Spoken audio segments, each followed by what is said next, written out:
केरल की नर्स निमिषा प्रिया की फांसी आखिरकार टल गई। दरअसल यमन में हत्या के एक मामले में निमिषा प्रिया को 16 जुलाई को फांसी दी जानी थी, लेकिन उससे पहले ही निमिषा की फांसी टाल दी गई।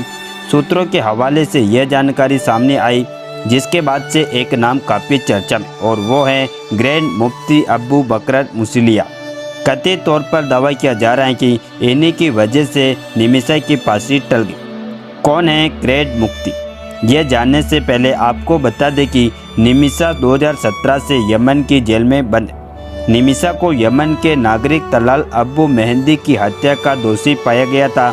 निमिषा पर आरोप थे कि उन्होंने मेहंदी के पास जमा अपना पासपोर्ट पाने के लिए उन्हें बेहोशी के इंजेक्शन दिए, लेकिन इन इंजेक्शन के ओवरडोज की वजह से मेहंदी की मौत हो गई, जिसके बाद उन्हें यमन में हत्या के आरोप में फांसी की सजा सुनाई गई। लेकिन 16 जुलाई को उनको दी जाने वाली फांसी एक दिन पहले ही टल गई। अब आपको बताते हैं कि कौन है ग्रेट मुफ्ती। भारत के ग्रेट मुफ्ती अबू बकर मुस्लियार ऑल इंडिया जमीयतुल उलेमा के महासचिव हैं। उनका पूरा नाम कत्तापुरम एपी अबू बकर मुस्लियार है, जिन्हें मुफ्ती शेख अबू बकर अहमद के नाम से भी जाना जाता है।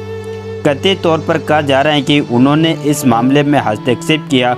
उनके प्रतिनिधि अब मृतक तलाल के परिवार, खासकर उनके भाई से सीधे संपर्क में। यह पहली बार है जब मृतक का कोई भी करीबी सदस्य बातचीत की मेज पर आया। दरअसल यमन में शरिया कानून लागू है, जिसमें पीड़ित परिवार को यह अधिकार होता है कि वह दोषी को माफ कर दे, चाहे बिना किसी शर्त के या फिर ब्लड मनी यानी आर्थिक मुआवजे के बदले। फिलहाल इस पर बातचीत जारी है, लेकिन अंतिम निर्णय पीड़ित परिवार पर ही निर्भर करता है। निमिषा को यमन में सुनाई गई फांसी की सजा के बाद से ब्लड मनी देकर उन्हें छुड़वाने की बात हो रही थी। इस्लाम के जानकार मानते हैं कि यह तरीका न केवल माफ़ करने के मौके देता है, बल्कि मॉनिटरी सपोर्ट से पीड़ित के परिवार को कुछ हद तक इंसाफ भी मिलता है। केरल के पलक्कड़ की रहने वाली नर्स निमिषा अपने पति और बेटी के साथ पिछले लगभग एक दशक से यमन में काम कर रही थी। 2016 में यमन में हुए गृह युद्ध की वजह से देश से बाहर आने जाने पर पाबंदी लगाई थी, लेकिन इससे पहले 2014 में उनके पति और बेटी भारत लौट आए थे, लेकिन निमिषा वापस नहीं लौट पाई। इसके बाद निमिषा पर जुलाई 2017 में एक यमनी नागरिक की हत्या का आरोप लग गया। लिहाजा 7 मार्च 2018 को यमन में अदालत ने निमिषा की मौत की सजा को बरकरार रखा।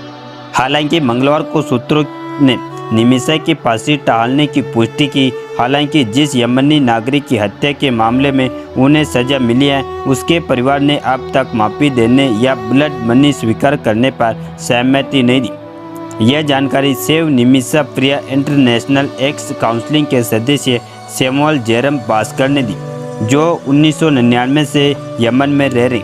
दरअसल निमिषा प्रिया को फांसी से बचाने के लिए भारत सरकार हर संभव कोशिश कर रही थी।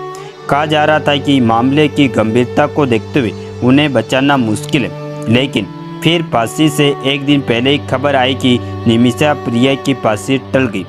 फिलहाल के लिए इतना ही। बाकी अपडेट्स के लिए जुड़े रहे KSR News 24 के साथ।